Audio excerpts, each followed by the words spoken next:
بلکہ ایک انفارم کر رہے ہیں کہ میں ایسا کرنے جا رہا ہوں. تو فرشتوں نے کیا سمجھا کہ اگر آپ ایسا کوئی پیدا کریں گے یعنی مخلوق جو زمین میں فساد کرے گی، خوریزی کرے گی، اور اگر آپ کا مقصد ہے کہ اللہ کی تسبیح بیان کے، تو ہم ہیں نا، ہم رات دن آپ کی تسبیح بیان کر رہے ہیں، آپ کی حمد و ثنا کر رہے ہیں. تو اللہ سبحانہ وتعالیٰ کیا بتا رہے ہیں وہاں پر کہ میں جانتا ہوں اور تم نہیں جانتے. وعلم آدم الاسماء كلها ثم عرضهم على الملائكة فقال انبئوني باسماء هؤلاء ان كنتم صادقين قالوا سبحانك لا علم لنا الا ما علمتنا انك انت العليم الحكيم.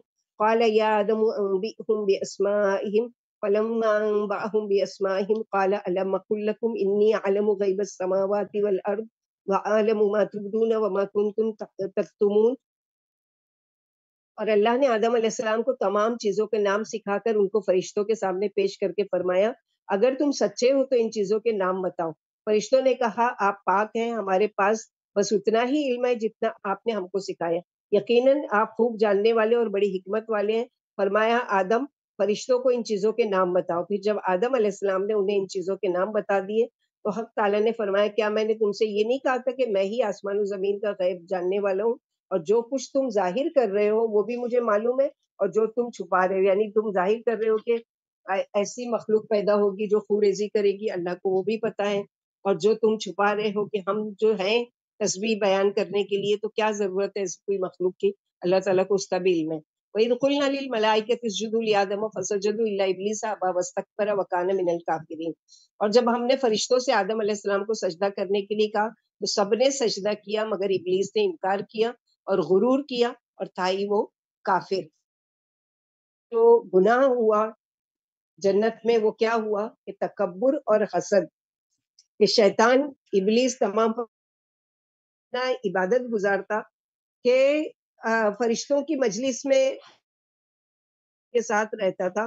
تو اللہ سبحانہ وتعالیٰ نے عام خطاب کہا کہ سب کو کہ سب کی سب سجدہ کرو. اس جدو کا معنی کیا ہے؟ تمام کے لیے آ گیا، سب سجدہ کرو. تو سب میں ابلیس وہاں موجود تھا، وہ بھی آ گیا. اس نے کیا کیا کہ انکار کر دیا، نہیں میں آدم کو سجدہ نہیں کروں گا. کیوں؟ کیونکہ اللہ تعالیٰ نے اس کو مٹی سے پیدا کیا اور مجھے آگ سے پیدا کیا. اپنی عقل کے مطابق اس نے کس چیز میں تکبر کیا کہ آگ جو ہے وہ مٹی سے زیادہ بہتر ہے، مٹی سے زیادہ یعنی اچھی چیز ہے. حالانکہ آگ کو بجھانے والی چیز کیا ہوتی ہے؟ مٹی ہوتی ہے، پانی ہوتی ہے، اس طرح سے آگ کو ٹھنڈا کیا جاتا ہے. تو پہلا گناہ اس نے جو کیا تکبر اور حسد. وَقُلْنَا يَا آدَمُ اسْكُنْ أَنْتَ وَزَوْجُكَ الْجَنَّةَ وَكُلَا مِنْهَا رَغَدًا حَيْثُ شِئْتُمَا وَلَا تَقْرَبَا هَٰذِهِ الشَّجَرَةَ فَتَكُونَا مِنَ الظَّالِمِينَ. فَأَزَلَّهُمَا الشَّيْطَانُ عَنْهَا فَأَخْرَجَهُمَا مِمَّا كَانَا فِيهِ وَقُلْنَا اهْبِطُوا بَعْضُكُمْ لِبَعْضٍ عَدُوٌّ وَلَكُمْ فِي الْأَرْضِ مُسْتَقَرٌّ وَمَتَاعٌ إِلَىٰ حِينٍ. اور ہم نے کہا کہ آدم تم اپنی بیوی کے ساتھ جنت میں رہو سہو اور جہاں سے چاہو با فراغت کھاؤ پیو، لیکن اس درخت کے پاس بھی مت جانا ورنہ ظالم ہو جاؤ گے. لیکن شیطان نے دونوں کو ڈگمگا کر جنت سے نکلوا ہی دیا. ہم نے کہہ دیا اتر جاؤ، تم آپس میں ایک دوسرے کے دشمن ہو اور ایک وقت مقررہ تک تمہیں زمین میں ٹھہرنا اور اس سے فائدہ اٹھانا. یعنی شیطان نے نہ صرف انکار کیا، حسد کیا، بلکہ حسد کی وجہ سے کیا کیا، چونکہ اب میں جنت سے نکالا جا رہا ہوں تو میں آدم اور ان کی بیوی کو بھی جنت میں کیوں رہنے دوں. اس حسد کی وجہ سے اس نے کیا کیا کہ ان لوگوں کے وسوسہ ڈالا. کیونکہ اللہ سبحانہ وتعالیٰ نے پوری جنت کی تمام نعمتیں، جیسے ابھی ہم لوگوں نے پڑھا نا کہ حیث شئتما، یعنی جہاں سے بھی تم چاہو کھاؤ پیو، لیکن ایک درخت، حالانکہ وہ درخت کوئی حرام چیز نہیں تھی، لیکن اللہ تعالیٰ کا فرمان تھا کہ یہ تمہارے لیے امتحان ہے کہ کون ہے جو میری فرما برداری کرتا ہے. لیکن شیطان نے اسی کی طرف رغبت دلائی اور ان سے وہ بھول کروا دی. تلقى آدم من ربه کلمات فتاب علیہ انہ هو التواب الرحیم. پھر آدم علیہ السلام نے اپنے رب سے چند کلمے سیکھ لیے اور اللہ نے ان کی توبہ قبول فرما لی. یقیناً وہی توبہ قبول کرنے والے اور بڑے ہی مہربان ہیں. یعنی اتنے مہربان ہیں کہ اگر گناہ ہو گیا ہے تو توبہ کا طریقہ بھی سکھا رہے ہیں. جیسے سورہ اعراف میں آئے گا کہ ربنا ظلمنا انفسنا وان لم تغفر لنا وترحمنا لنکونن من الخاسرین. اے ہمارے رب، ہم نے اپنی جان پر ظلم کیا، اگر آپ نے ہم کو معاف نہیں کیا اور ہم کو بخش نہیں دیا تو یقیناً ہم خسارہ پانے والوں میں سے ہو جائیں گے. تو اللہ تعالیٰ نے توبہ بھی قبول کی اور توبہ کا طریقہ بھی سکھایا. قُلْ اهْبِطُوا مِنْهَا جَمِيعًا فَإِمَّا يَأْتِيَنَّكُم مِّنِّي هُدًى فَمَن تَبِعَ هُدَايَ فَلَا خَوْفٌ عَلَيْهِمْ وَلَا هُمْ يَحْزَنُونَ وَالَّذِينَ كَفَرُوا وَكَذَّبُوا بِآيَاتِنَا أُولَٰئِكَ أَصْحَابُ النَّارِ هُمْ فِيهَا خَالِدُونَ. ہم نے کہہ دیا تم سب یہاں سے اتر جاؤ، یعنی شیطان اور آدم علیہ السلام اور حوا علیہ السلام. پھر جب تمہارے پاس میری ہدایت آ جائے تو جو اس کی پیروی کرے گا اسے کوئی خوف ہوگا اور نہ ہی کوئی غم ہوگا، اور جو انکار کرے گا ہماری آیتوں کو جھٹلائے گا وہی جہنمی ہے جہاں وہ ہمیشہ ہمیشہ رہیں. اللہم لا تجعلنا منہم اللہم حفظنا منہم یا رب. یا بنی اسرائیل، اب یہودیوں کی ایک جماعت اور جو پہلے کے مسلمان تھے بنی اسرائیل، ان کا کے بارے میں یہاں سے شروعات ہو رہی ہے. یا بنی اسرائیل اذکروا نعمتی التی انعمت علیکم واوفوا بعہدی اوفی بعہدکم وایایا فارہبون وآمنوا بما انزلت مصدقا لما معکم ولا تکونوا اول کافر بہ ولا تشتروا بآیاتی ثمنا قلیلا وایایا فاتقون. اے اسرائیلیوں میری نعمت یاد کرو. اسرائیل یعقوب علیہ السلام کا نام ہے، اور بنی اسرائیل یعنی یعقوب علیہ السلام کی قوم. بنی یعنی بیٹے، اے اسرائیل کے بیٹے. جیسے ہم کو بنی آدم کہا جاتا ہے، آدم علیہ السلام کی اولاد، ویسے ہی اسرائیل علیہ السلام یعنی یعقوب علیہ السلام کی اولادوں سے خطاب ہے کہ میری نعمت یاد کرو جس سے میں نے تمہیں نوازا. میرا عہد پورا کرو، میں تمہارا عہد پورا کروں گا، اور مجھے سے ڈرو اور اس کتاب پر ایمان لاؤ جو میں نے اتاری اور جو تمہارے پاس والی کتاب کی تصدیق کرتی ہے، اور اس کے تم پہلے انکاری نہ بنو اور میری آیتوں سے تھوڑی سی پونجی مت خریدو اور مجھ سے ہی ڈرو. تو قرآن سے پہلے جتنی بھی ٹوٹل 4 آسمانی کتابیں نا، تورات، زبور اور انجیل اور قرآن، تو 3 کے 3 کتاب اس بنی اسرائیل میں نازل ہوئی الگ الگ انبیاءوں پر. اور سب سے زیادہ انبیاء جو بھیجے اللہ تعالیٰ نے وہ کس میں بھیجے؟ بنی اسرائیل میں. لیکن ان کی ہٹ درمی، ان کی سرکشی اور ان کا اللہ تعالیٰ کے ساتھ برا گمان اور ان کا یعنی نبیوں کے ساتھ برا سلوک، اس کے بارے میں پڑھیں گے. اللہ تعالیٰ وہی نعمت کہ تم پر ہم نے کتاب نازل کی اور تم پہلے ہو جو ایمان لانے والے، تو تم پہلے انکاری مت بنو اس چیز کے. ولا تلبسوا الحق بالباطل وتكتموا الحق وانتم تعلمون واقیموا الصلاة وآتوا الزکاة وارکعوا مع الراکعین. حق کو باطل سے نہ ملاؤ اور نہ حق کو چھپاؤ. تم خود جانتے ہو کہ نماز پابندی سے باقاعدہ پڑھو، زکوٰۃ دو اور رکوع کرنے والوں کے ساتھ رکوع کرو. تو یہاں پر کیا بتایا جا رہا ہے کہ مردوں کے لیے نماز باجماعت کے جو رکوع کرنے والے ان کے ساتھ رکوع کرنا ہے اور نماز قائم کرنا ہے. تو نماز جیسے روزہ ہم لوگوں نے کل پڑھا کہ پہلے کی قوموں میں بھی فرض تھا، اسی طرح نماز بھی ان کے وہاں فرض تھی، لیکن نماز کا طریقے الگ الگ تھے. ہم کو اللہ کے نبی صلی اللہ علیہ وسلم نے اپنا طریقہ بتایا، ان کے انبیاؤں نے ان کو اپنا طریقہ بتایا جو اللہ سبحانہ وتعالیٰ کی طرف سے ان کو بتایا جاتا تھا. أَتَأْمُرُونَ النَّاسَ بِالْبِرِّ وَتَنْسَوْنَ أَنفُسَكُمْ وَأَنْتُمْ تَتْلُونَ الْكِتَابَ فَلَا تَعْقِلُونَ. کیا تم لوگوں کو نصیحت کرتے ہو اور اپنے آپ کو بھول جاتے ہو حالانکہ تم کتاب پڑھتے ہو؟ کیا تم اتنی بھی عقل نہیں رکھتے؟ تو یہ بڑی ڈراوے والی آیت ہے کہ لوگوں کو کوئی چیز کی نصیحت کرنا اور خود بھول جانا، یعنی خود اپنے آپ کو اس پر عمل نہ کرنا. تو اسی لیے یہ یعنی صحابہ کرام بھی اس چیز کے لیے بہت ڈرا کرتے تھے کہ جو چیز بھی اللہ تعالیٰ نے نازل کی ہے سب سے پہلے ہم کو کیا کرنا ہے، خود اس پر عمل کرنا ہے اور پھر اس کو دوسروں تک پہنچانے کی کوشش کرنا ہے. وَاسْتَعِينُوا بِالصَّبْرِ وَالصَّلَاةِ وَإِنَّهَا لَكَبِيرَةٌ إِلَّا عَلَى الْخَاشِعِينَ الَّذِينَ يَظُنُّونَ أَنَّهُمْ مُلَاقُو رَبِّهِمْ وَأَنَّهُمْ إِلَيْهِ رَاجِعُونَ. اور صبر و نماز کے ساتھ مدد مانگو، یقین مانو نماز بڑی بھاری ہے مگر جھکنے والوں پر بھاری نہیں ہے، یعنی جو مان جائیں، جو خاشعین ہیں ان کے لیے بھاری نہیں ہے، جن کو یقین ہے کہ وہ اپنے رب سے ملاقات کرنے والے ہیں اور اسی کے پاس لوٹ کر جانے والے ہیں. تو سورہ فاتحہ میں ہم نے کیا دعا مانگی؟ وَإِيَّاكَ نَسْتَعِينُ. ہم صرف اور صرف آپ سے ہی مدد مانگتے ہیں. تو اللہ تعالیٰ ہم کو یہاں پر اس آیت میں مانگنے کا ادب سکھا رہے ہیں کہ مانگنا ہے تو کس سے؟ 2 چیزوں سے مدد لو.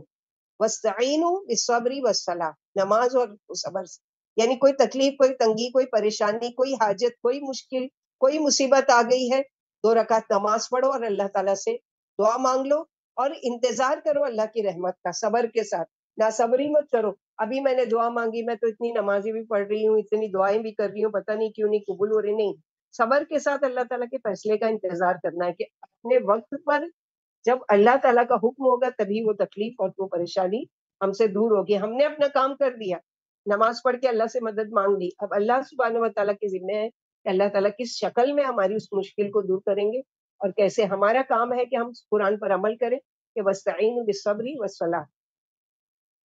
پھر بنی اسرائیل سے خطاب ہے, یا بنی اسرائیل اذکروا نعمتی التی انعمت علیکم وانی فضلتکم علی العالمین. اے اسرائیل کے بیٹوں, اے بنی اسرائیل, نعمت یاد کرو جس سے میں نے تمہیں نوازا اور میں نے تمہیں تمام دنیا پر فضیلت بخشی.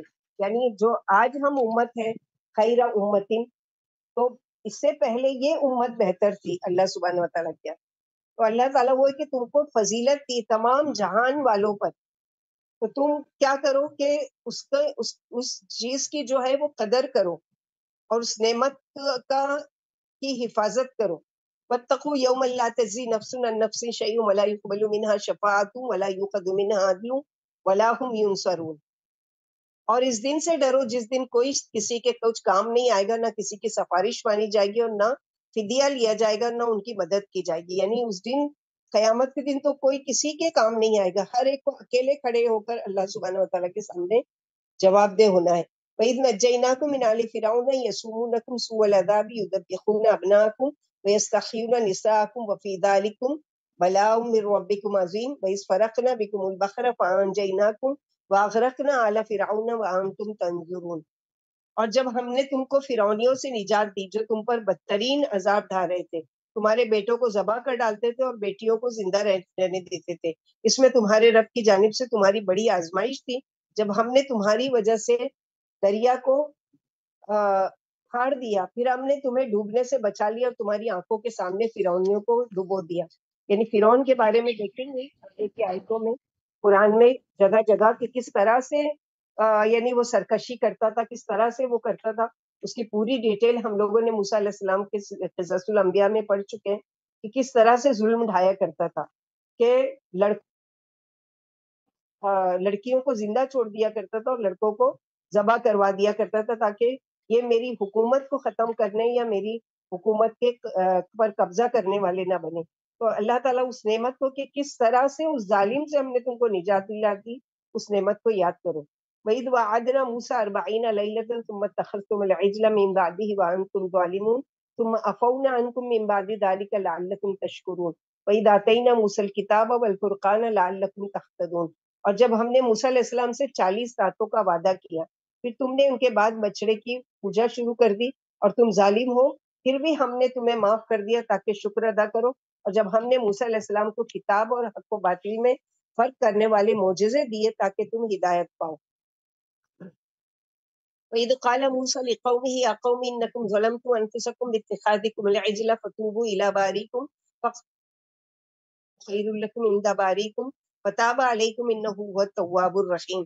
اور جب موسیٰ علیہ السلام نے اپنی قوم سے کہا, اے میری قوم, تم نے اس بچڑے کو اپنا معبود بنا کر اپنے اوپر ظلم کیا ہے, یعنی اللہ کے ساتھ تم نے شرک کیا ہے, اب تم اپنے خالق سے توبہ کرو. اور توبہ کی شکل کیا ہوگی کہ ایک دوسرے کو, جس نے شرک نہیں کیا ہے وہ قتل کرے گا ان کو جنہوں نے شرک کیا. یہ تمہارے خالق کے نزدیک تمہارے لیے بہتر ہے. تمہاری توبہ کا یہ طریقہ اللہ نے بتایا ہے, وہ تمہاری توبہ قبول فرمائیں گے, بلا شبہ وہ توبہ قبول کرنے والے اور بڑے مہربان ہیں. تو اللہ کا بہت زیادہ شکر ہے کہ کم از کم ہمارے گناہوں کی معافی کا یہ طریقہ اللہ تعالیٰ نے نہیں رکھا ہے کہ یا تو ہم کو کوئی قتل کرے یا پھر ہمارے گناہوں کو عام کر دیا جائے, بلکہ اگر خاموشی سے بھی ہم اللہ تعالیٰ سے چپکے سے بھی استغفار کرتے ہیں اور اللہ سے اپنے گناہوں کی معافی مانگتے ہیں تو اللہ سبحانہ و تعالیٰ قادر ہے کہ ہمارے گناہوں کو بخش دیں. تو یہ اللہ سبحانہ و تعالیٰ اس چیز پر قادر ہے کہ ہمارے لیے آسان طریقہ رکھا اللہ تعالیٰ نے, جس میں ہمارے لیے یعنی استغفار کے طریقے بتائے, اللہ سے معافی کے طریقے. وَإِذْ قُلْتُمْ يَا مُوسَىٰ لَن نُؤْمِنَ لَكَ حَتَّىٰ نَرَى اللَّهَ جَهْرَةً فَأَخَذَتْكُمُ الصَّاعِقَةُ وَأَنتُمْ تَنظُرُونَ ثُمَّ بَعَثْنَاكُم مِّن بَعْدِ مَوْتِكُمْ لَعَلَّكُمْ تَشْكُرُونَ. اور جب تم نے موسیٰ علیہ السلام سے کہا ہم کبھی ایمان نہیں لائیں گے جب تک اپنے رب کو اپنی آنکھوں سے نہ دیکھ لیں. موسیٰ علیہ السلام گئے اور تورات لے کر آئے, تو یہ سرکش جو بنی اسرائیل قوم تھی کیا کہا, نہیں ہم نہیں مانتے تمہاری لائی ہوئی کتاب کو جب تک کہ ہم خود اللہ تعالیٰ کو آنکھوں سے نہیں دیکھ لیں. پھر تمہیں دیکھتے ہی دیکھتے بجلی نے آ پکڑا, یعنی تمہاری ضد کی وجہ سے اللہ تعالیٰ نے ایک کڑک دار بجلی گرائی, جس کی وجہ سے کیا ہے سب کے سب مر گئے. پھر ہم نے مرنے کے بعد زندہ کر دیا تاکہ تم اللہ کا احسان مانو, اللہ کا شکر ادا کرو کہ اللہ تعالیٰ نے ہم کو موت دے دیتی ہے, اس کے بعد دوبارہ ہم کو زندہ کر دیا.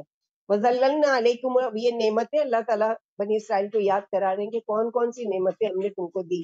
وَظَلَّلْنَا عَلَيْكُمُ الْغَمَامَ وَأَنزَلْنَا عَلَيْكُمُ الْمَنَّ وَالسَّلْوَىٰ كُلُوا مِن طَيِّبَاتِ مَا رَزَقْنَاكُمْ وَمَا ظَلَمُونَا وَلَٰكِن كَانُوا أَنفُسَهُمْ يَظْلِمُونَ. اور ہم نے تم پر چھاؤں کر دیا, یعنی سایہ کر دیا تھا, اور تم پر من و سلوہ اتارا کہ ان پاکیزہ روزیوں میں سے کھاؤ جو ہم نے تمہیں دیا, اور انہوں نے ہم پر ظلم نہیں کیا بلکہ اپنے اوپر ظلم کیا. یعنی ایسا کھانا آتا تھا, ایک تو من ہوتا تھا جیسے کہ شبنم کے قطرے کی طرح میٹھی چیز, سویٹ ڈش, وہ بھی اللہ تعالیٰ ڈائریکٹ آسمان سے بھیجتے تھے کہ وہ چنتے تھے اور کھا لیا کرتے تھے, پانی میں گھول کر اس کا شربت بنا لیا کرتے تھے.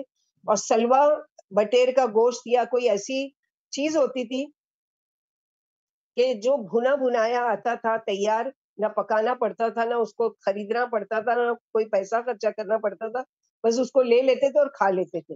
لیکن آگے کی آیتوں میں دیکھیں گے کہ ان لوگوں نے کیا کیا کہ اس چیز کو کہ ہم نہیں صبر کر سکتے, روز من و سلوا کھا کر ہم بور ہو گئے. تو اللہ تعالیٰ ان کے ساتھ پھر آگے کی آیتوں میں ہم دیکھیں گے کہ کیا ہے. تو یہ نعمتیں اللہ تعالیٰ کے ایسی نعمتیں بھی کہ بادلوں کا سایہ, کیونکہ ان کو وادی تیہ میں 40 سال تک بھٹکتے رہے, تو اللہ تعالیٰ نے جب ان کو کہیں دھوپ آتی تھی تو بادلوں کا سایہ ہو جاتا تھا, پکا پکایا کھانا آسمان سے آ جاتا تھا. کلوا من طیبات ما رزقناکم, یعنی پاکیزہ چیزیں اللہ کی طرف سے آئی ہوئی کھاؤ اور ظلم مت کرو. یعنی انہوں نے کیا ظلم کیا آگے دیکھتے ہیں کہ ایک تو اللہ کے ساتھ شرک کیا, دوسرے یہ کہ اس چیز کا انکار کیا کہ ہم نہیں کھا سکتے یہ چیزیں. وَإِذْ قُلْنَا ادْخُلُوا هَٰذِهِ الْقَرْيَةَ فَكُلُوا مِنْهَا حَيْثُ شِئْتُمْ رَغَدًا وَادْخُلُوا الْبَابَ سُجَّدًا وَقُولُوا حِطَّةٌ نَغْفِرْ لَكُمْ خَطَايَاكُمْ وَسَنَزِيدُ الْمُحْسِنِينَ. وَبَدَّلَ الَّذِينَ ظَلَمُوا قَوْلًا غَيْرَ الَّذِي قِيلَ لَهُمْ فَأَنزَلْنَا عَلَى الَّذِينَ ظَلَمُوا رِجْزًا مِّنَ السَّمَاءِ بِمَا كَانُوا يَفْسُقُونَ. تو جب ہم نے تم سے کہا کہ اس بستی میں چلے جاؤ اور جہاں کہیں سے جو کچھ چاہو فراغت سے کھاؤ پیو, اور اس کے دروازے سے سجدہ کرتے ہوئے اور اللہ سے گناہ معاف کرنے کی دعائیں کرتے ہوئے داخل ہونا, ہم تمہارے گناہ معاف کر دیں گے اور مخلصوں کو اور بھی زیادہ دیں گے. پھر ظالموں نے وہ بات بدل دی, یعنی حتتن کہتے ہوئے داخل ہونے کو. حتتن کا معنی ان کے اس میں تھا کہ اللہ تعالیٰ ہمارے گناہ کو معاف کر دو, اس کی بجائے ان لوگوں نے اس کلمے کو ہی بدل دیا, اس الفاظ کو بدل دیا ہنتتن, یعنی ہم کو گندم چاہیے. تو اللہ تعالیٰ نے کیا کیا, پھر ظالموں نے وہ بات بدل دی جو ان سے کہی گئی تھی کہ ہتتن کہو, تو ان لوگوں نے کیا کہا ہنتتن. پھر ہم نے بھی ان کے فسق و فجور کی وجہ سے ان پر آسمان سے عذاب اتارا. اور اللہ سبحانہ و تعالیٰ ہر جگہ یہ بتا رہے ہیں کہ انسان کی اپنی کرنے کی وجہ سے اللہ تعالیٰ کا عذاب آتا ہے. اللہ تعالیٰ کبھی کسی پر ناحق ظلم کرنے والے نہیں ہیں, کیونکہ اللہ سبحانہ و تعالیٰ نے اپنے اوپر بھی ظلم کو حرام قرار دیا ہے. وَإِذِ اسْتَسْقَىٰ مُوسَىٰ لِقَوْمِهِ فَقُلَّا اضْرِب بِّعَصَاكَ الْحَجَرَ فَانفَجَرَتْ مِنْهُ اثْنَتَا عَشْرَةَ عَيْنًا قَدْ عَلِمَ كُلُّ أُنَاسٍ مَشْرَبَهُمْ كُلُوا وَاشْرَبُوا مِن رِّزْقِ اللَّهِ وَلَا تَعْثُوا فِي الْأَرْضِ مُفْسِدِينَ. اور جب موسیٰ علیہ السلام نے اپنی قوم کے لیے پانی مانگا تو ہم نے کہا اپنا عصا پتھر پر مارو, پھر اس سے 12 چشمے جاری ہو گئے. یعنی اگر سب کے سب اکٹھا 12 ایک الگ الگ گروپ ہے, اب اگر سب کو ایک ہی کنویں کا یا ایک ہی نہر سے پانی پینے کے لیے دیا جاتا تو اتنی سرکش قوم تھی کہ اس میں بھی جھگڑا کرتے. تو اللہ تعالیٰ نے کیا کیا کہ 12 الگ الگ چشمے کے ہر قوم نے جان لیا اپنا اپنا گھاٹ. اور ہم نے کہا اللہ کی روزی کھاؤ اور پیو اور ملک میں فساد مچاتے, یعنی لڑو جھگڑو نہیں, شرک نہیں کرو, اللہ تعالیٰ کی نافرمانی نہیں کرو, اور یہ ساری نعمتیں اللہ تعالیٰ کی تمہارے لیے اتاری ہوئی ہے, اس کا استعمال کرو اور اللہ کا شکر ادا کرو. وَإِذْ قُلْتُمْ يَا مُوسَىٰ لَن نَّصْبِرَ عَلَىٰ طَعَامٍ وَاحِدٍ فَادْعُ لَنَا رَبَّكَ يُخْرِجْ لَنَا مِمَّا تُنبِتُ الْأَرْضُ مِن بَقْلِهَا وَقِثَّائِهَا وَفُومِهَا وَعَدَسِهَا وَبَصَلِهَا قَالَ أَتَسْتَبْدِلُونَ الَّذِي هُوَ أَدْنَىٰ بِالَّذِي هُوَ خَيْرٌ اهْبِطُوا مِصْرًا فَإِنَّ لَكُم مَّا سَأَلْتُمْ وَضُرِبَتْ عَلَيْهِمُ الذِّلَّةُ وَالْمَسْكَنَةُ وَبَاءُوا بِغَضَبٍ مِّنَ اللَّهِ ذَلِكَ بِأَنَّهُمْ كَانُوا يَكْفُرُونَ بِآيَاتِ اللَّهِ وَيَقْتُلُونَ النَّبِيِّينَ بِغَيْرِ الْحَقِّ ذَلِكَ بِمَا عَصَوا وَّكَانُوا يَعْتَدُونَ. اور جب تم نے کہا ہے موسیٰ ہم ایک ہی کھانے پر صبر نہیں, یعنی من و سلوا خالی ہم سے نہیں کھائے جا رہے, ہم کو کیا کیا چاہیے, آپ ہمارے لیے اپنے رب سے دعا کریں کہ جو چیزیں زمین میں پیدا ہوتی ہیں, مثلا ساگ ہے اور ککڑی ہے اور گیہوں ہے, مسور ہے, پیاز ہے, وہ سب ہم کو چاہیے. اللہ تعالیٰ فرما رہے ہیں افسوس پاکیزہ اور نفیس چیزیں چھوڑ کر معمولی چیزوں کا سوال کر رہے ہو؟ تو جاؤ اب کسی شہر میں اتر جاؤ اور وہاں یہ سب چیزیں تمہیں حسب خواہش ملے گی، لیکن اب اس کے لیے شرط کیا ہے؟ خود بونا پڑے گا، خود کاٹنا پڑے گا، خود پکانا پڑے گا اور خود اس کو کھانا پڑے گا. یہ ساری محنت کے بعد ملے گا. جو اللہ تعالیٰ کی طرف سے رزق آ رہا تھا وہ بغیر محنت کے اور فری میں مل رہا تھا. وَضُرِبَتْ عَلَيْهِمُ الذِّلَّةُ وَالْمَسْكَنَةُ وَبَاءُوا بِغَضَبٍ مِّنَ اللَّهِ ذَلِكَ بِأَنَّهُمْ كَانُوا يَكْفُرُونَ بِآيَاتِ اللَّهِ وَيَقْتُلُونَ النَّبِيِّينَ بِغَيْرِ الْحَقِّ ذَلِكَ بِمَا عَصَوا وَّكَانُوا يَعْتَدُونَ. اور ان پر ذلت و افلاس ڈال دیا گیا اور وہ اللہ کا غضب لے کر لوٹے، اس لیے کہ وہ اللہ کی آیتوں کو نہیں مانتے تھے اور ناحق نبیوں کو مار ڈالتے تھے، اور اس لیے بھی کہ نافرمان تھے اور حد سے آگے بڑھنے والے تھے. یعنی جو بھی نبی ان میں سب سے زیادہ اللہ تعالیٰ نے اسی قوم میں نبی انبیاء بھیجے، اور جو نبی ان کو ان کی باتوں سے، حالانکہ تمام انبیاءوں کی ایک ہی دعوت ہوتی تھی توحید کی، تو جو باتیں ان کو نہیں پسند آتی تھی کسی نبی کی، اس کو کیا کرتے تھے؟ یا تو جھٹلا دیتے تھے یا قتل کر دیتے تھے یا اس کو جلا وطن یعنی شہر سے ہی نکال دیتے تھے. ان الذين امنوا والذين هادوا والنصارى والصابين من امن بالله واليوم الاخر وعمل صالحا فلهم اجر عند ربهم ولا خوف عليهم ولا هم يحزنون. دیکھو، خواہ ایمان والے ہو یا یہودی یا عیسائی یا مشرک، جو بھی اللہ پر اور آخرت پر ایمان لائے گا اور نیک عمل کرتا رہے گا، اسے اس کے عملوں کا صلہ اس کے رب کے پاس ملے گا، اور نہ اسے کسی قسم کا خوف ہوگا اور نہ وہ غمگین ہوگا. یعنی پہلے سے کوئی یہودی ہے، نصارہ ہے، صابی ہے یا کسی بھی اور مذہب کو ماننے والا ہے، اگر وہ لوٹ کر اللہ پر ایمان لے آتا ہے اور اللہ کی باتوں کو مان لیتا ہے اور نیک عمل کرنے لگ جاتا ہے اللہ کی رضا خاطر، تو اللہ سبحانہ و تعالیٰ اس کا اجر اللہ کے پاس ہے، اور اللہ تعالیٰ اس کے گناہوں کو معاف کر دیں گے جو پہلے ہو چکا، اور پھر اس کو اس حال میں کہ دنیا میں بے خوف ہو کر زندگی گزارے گا، اور قیامت کے دن بالکل جب لوگ غمگین ہوں گے کہ اب ہمارے ساتھ کیا معاملہ ہونے والا ہے، اس دن وہ بالکل ریلیکس ہو کر کھڑا ہوگا. وَإِذْ أَخَذْنَا مِيثَاقَكُمْ وَرَفَعْنَا فَوْقَكُمُ الطُّورَ خُذُوا مَا آتَيْنَاكُمْ بِقُوَّةٍ وَاذْكُرُوا مَا فِيهِ لَعَلَّكُمْ تَتَّقُونَ ثُمَّ تَوَلَّيْتُم مِّن بَعْدِ ذَلِكَ فَلَوْلَا فَضْلُ اللَّهِ عَلَيْكُمْ وَرَحْمَتُهُ لَكُنتُم مِّنَ الْخَاسِرِينَ. اور جب ہم نے تم سے وعدہ کرایا اور تمہارے اوپر طور پہاڑ اٹھ گیا اور فرمایا جو کچھ ہم نے تمہیں دیا اسے مضبوط تھام لو اور جو کچھ اس میں ہے اسے مان لو تاکہ تم گناہوں سے بچ جاؤ، پھر تم اس کے بعد پھر گئے، اگر تم پر اللہ کا فضل اور اس کی رحمت نہ ہوتی تو یقیناً تم خسارے میں پڑ جاتی. یعنی ان کی سرکشی کی وجہ سے اللہ تعالیٰ نے سزا کے طور پر کیا کیا؟ پورے کوہ طور کو ان کے سر پر معلق کر دیا. مانتے ہو یا نہیں؟ تو فوراً سجدے میں گر گئے، اور اس طرح سے سجدے میں کہ منافقت کے ساتھ، یعنی سجدے میں تو گر گئے لیکن آنکھ اٹھا کر دیکھ بھی رہے کہیں اللہ تعالیٰ واقعی تو ہمارے اوپر نہیں پہاڑ گرا دیں گے. اور یہی طریقہ یہودیوں کا آج بھی سجدے کا ہے کہ ایک آنکھ سے تو نیچے دیکھتے ہیں اور ایک آنکھ سے اوپر دیکھتے ہیں، اور یہ ان لوگوں نے سمجھا کہ یہ ہمارے سجدے کا طریقہ ہے. وَلَقَدْ عَلِمْتُمُ الَّذِينَ اعْتَدَوْا مِنكُمْ فِي السَّبْتِ فَقُلْنَا لَهُمْ كُونُوا قِرَدَةً خَاسِئِينَ وَجَعَلْنَاهَا نَكَالًا لِمَا بَيْنَ يَدَيْهَا وَمَا خَلْفَهَا وَمَوْعِظَةً لِّلْمُتَّقِينَ. اور تمہیں وہ بھی خوب معلوم ہے جو تم میں سے ہفتے کے بارے میں حد سے آگے بڑھے، پھر ہم نے ان سے کہہ دیا تم ذلیل بندر بن جاؤ، پھر ہم نے اس کو پہلوں اور پچھلوں کے لیے عبرت اور پرہیزگار کے لیے نصیحت بنا دیا. تو داؤد علیہ السلام کے زمانے کا واقعہ ہے کہ ایک قوم تھی وہ جو سمندر کے کنارے رہتی تھی. اب ان کے لیے اللہ تعالیٰ نے، ان لوگوں نے خود چنا سنیچر کا دن جو ہمارے لیے مبارک ہے، جیسے ہمارے لیے جمعہ کا دن مبارک ہے پورے ہفتے میں، ایسے ان لوگوں نے چنا سنیچر کے دن کو. تو اس دن کے لیے اللہ تعالیٰ نے کیا کہا تھا کہ مچھیرے تھے، مچھلیاں پکڑتے تھے، لیکن سیٹرڈے کا جو دن ہے اس دن نہ تم سمندر کے پاس جاؤ گے نہ مچھلیاں پکڑو گے، بلکہ وہ دن عبادت کا ہے، خالص اللہ کی عبادت کرو گے. اب اس بات کا جب حکم آیا تو یہ ان کا پورا جو پورا ایک ٹولی تھی، پورا ایک گروہ تھا، وہ 3 حصوں میں بڑھ گیا. ایک نے کیا کیا کہ نہیں مانا اللہ کی بات، خود بھی گئے اور دوسروں کو بھی آنے کی دعوت دی. دوسرا گروہ کیا تھا کہ خود تو نہیں گئے لیکن دوسروں کو منع بھی نہیں کیا کہ مت جاؤ، گناہ کا کام ہے، اللہ کی نافرمانی کا کام ہے. تیسرا گروہ کیا ہے کہ خود تو نہیں گیا لیکن دوسروں کو روکتا رہا کہ دیکھو یہ گناہ ہے، اللہ کی نافرمانی، اللہ کا عذاب آئے گا. اللہ سبحانہ و تعالیٰ نے کیا کیا کہ قردۃ خاسئین یعنی بندر اور سور بنا دیا 2 گروہ کو. کون سے؟ ایک تو خود گئے اور دوسروں کو بلایا، دوسرا گروہ خود تو نہیں گیا لیکن دوسروں کو منع بھی نہیں کیا. تیسرا گروہ کو بچا لیا گیا جو خود تو نہیں گیا لیکن دوسروں کو منع کرتا رہا. تو اس سے کیا پتا چلا کہ عمل خیر کے کام خود بھی کرنا ہے اور دوسروں کو اس کی دعوت بھی دینا ہے. خالی اپنے اکیلے کرنے سے اس کا کام نہیں چلے گا، بلکہ کیا ہے کہ لوگوں کو بھی روکنا ہے اور خود بھی رکنا ہے گناہوں سے. کوئی بھی خیر کا کام خود بھی کرنا ہے اور لوگوں کو بھی اس میں شامل کرنا ہے. وَإِذْ قَالَ مُوسَىٰ لِقَوْمِهِ إِنَّ اللَّهَ يَأْمُرُكُمْ أَن تَذْبَحُوا بَقَرَةً قَالُوا أَتَتَّخِذُنَا هُزُوًا بِاللَّهِ أَنَكُونَ مِنَ الْجَاهِلِينَ. اور جب موسیٰ علیہ السلام نے اپنی قوم سے کہا کہ اللہ کا حکم ہے کہ ایک گائے ذبح کرو، بولے کیا آپ ہم سے مذاق کر رہے ہیں؟ فرمایا میں جاہل بننے سے اللہ کی پناہ مانگتا ہوں. تو بقرہ جو سورہ بقرہ کا نام ہے وہ یہاں پر آ گیا. بقرہ عربی میں کہتے ہیں گائے کو. تو اللہ سبحانہ وتعالیٰ نے ایک گائے کو ذبح کرنے کا حکم دیا. ڈیٹیل میں واقعہ ہے انشاءاللہ باذن اللہ. جن کو شوق ہے اور وہ دورے قرآن کے بعد جب نئے بیچ میں شامل ہوں گے تو وہ پوری ڈیٹیل پڑھیں گے کہ کس طرح سے کیوں اللہ تعالیٰ نے یہ گائے کو ذبح کرنے کا حکم دیا.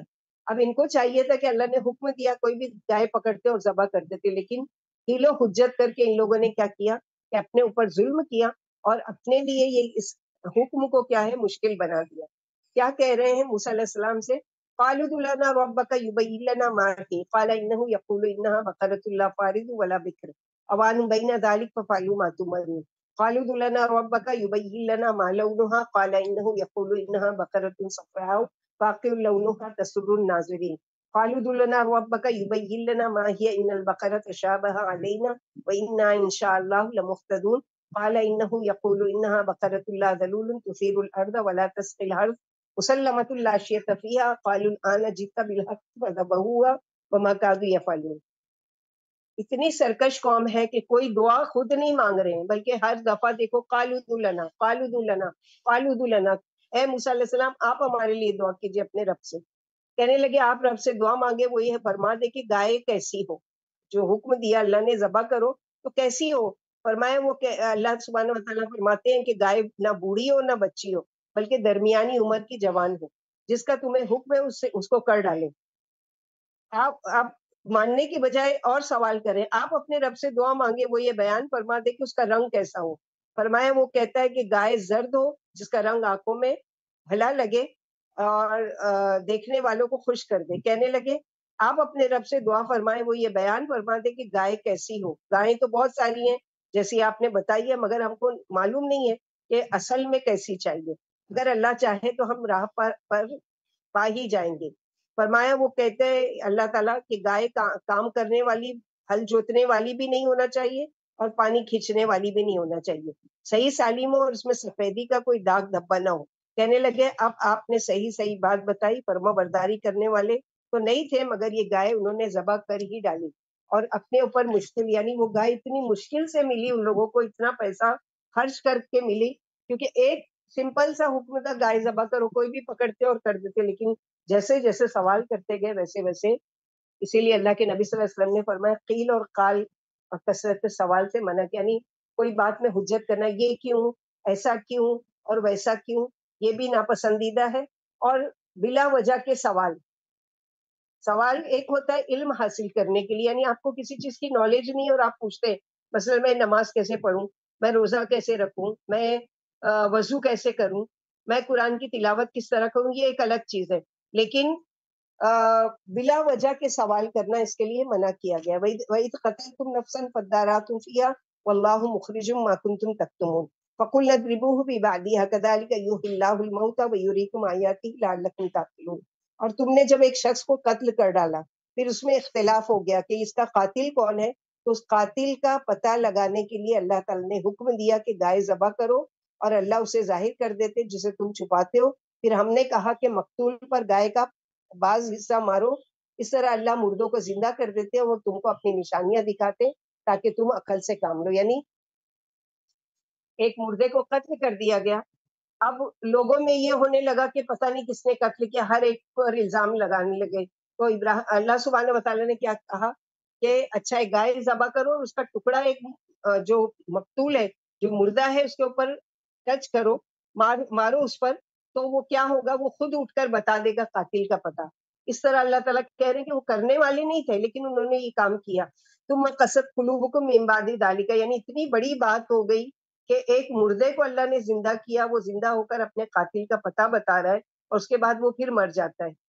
چاہیے تھا کہ وہ ایمان لے آتے اور سرنڈر کر دیتے اللہ کے سامنے, لیکن ان لوگوں نے کیا کیا, ثم قست قلوبکم من بعد ذلک فہی کالحجارۃ او اشد قسوہ وان من الحجارۃ لما يتفجر منه الانہار وان منها لما يهبط من خشیۃ اللہ اور وَإِنَّ مِنْهَا لَمَا يَشَّقَّقُ فَيَخْرُجُ مِنْهُ الْمَاءُ وَإِنَّ مِنْهَا لَمَا يَهْبِطُ مِنْ خَشْيَةِ اللَّهِ وَمَا اللَّهُ بِغَافِلٍ عَمَّا تَعْمَلُونَ. پھر اس کے بعد تمہارے دل پتھر کی طرح بلکہ اس سے بھی زیادہ سخت ہو گئے. یعنی اتنی بڑی نشانی دیکھنے کے باوجود بھی چاہیے تھا کہ مان جاتے, لیکن اور زیادہ سخت ہو گئے.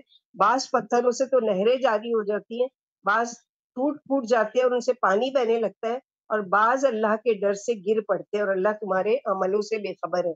یعنی 3 دلوں کی قسمیں بتائی اللہ تعالیٰ نے.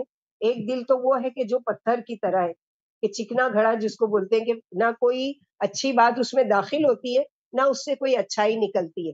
دوسرا کیا ہے کہ کچھ کبھی دل اس کا نیکی کا کرنے پر بھی ہوتا ہے, کبھی کبھی گناہ بھی کر, لیکن ایک ہے جو اللہ کی خشیت سے بالکل گر پڑتا ہے, یعنی بالکل اللہ تعالیٰ کی بات پر سرنڈر کر دیتا ہے اپنے آپ کو.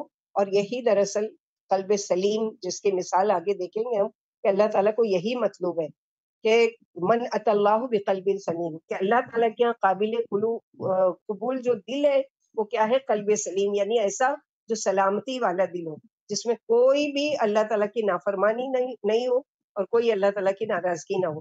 افتطمعون ان یؤمنوا لکم وقد کان فریق منهم یسمعون کلام اللہ ثم یحرفونه من بعد ما عقلوه وهم يعلمون وإذا لقوا الذين آمنوا قالوا آمنا وإذا خلا بعضهم إلى بعض قالوا أتحدثونهم بما فتح الله عليكم ليحاجوكم به عند ربكم أفلا تعقلون ولا يعلمون أن الله يعلم ما يسرون وما يعلنون. کیا تمہیں ان کے ایمان لانے کا لالچ ہے, حالانکہ ان میں ایسی بھی جماعت ہے جو اللہ کا کلام سن کر عقل و علم کے ہوتے ہوئے بھی اسے بدل ڈالتے ہیں. جب وہ ایمان والوں سے ملتے ہیں تو ان پر اپنا ایمان ظاہر کرتے ہیں, اور جب بعض کے ساتھ تنہائی میں ہوتا ہے تو کہتا ہے کہ مسلمانوں کو وہ باتیں کیوں بتاتے ہیں جو اللہ نے تمہیں سکھائی, یہ باتیں تمہارے رب کے پاس ان کے لیے حجت بن جائیں گی. کیا تمہیں اتنی بھی عقل نہیں, کیا انہیں یہ خبر نہیں کہ اللہ سب باتوں کو خوب جاننے والے ہیں جن کو وہ چھپاتے یا ظاہر کرتے ہیں.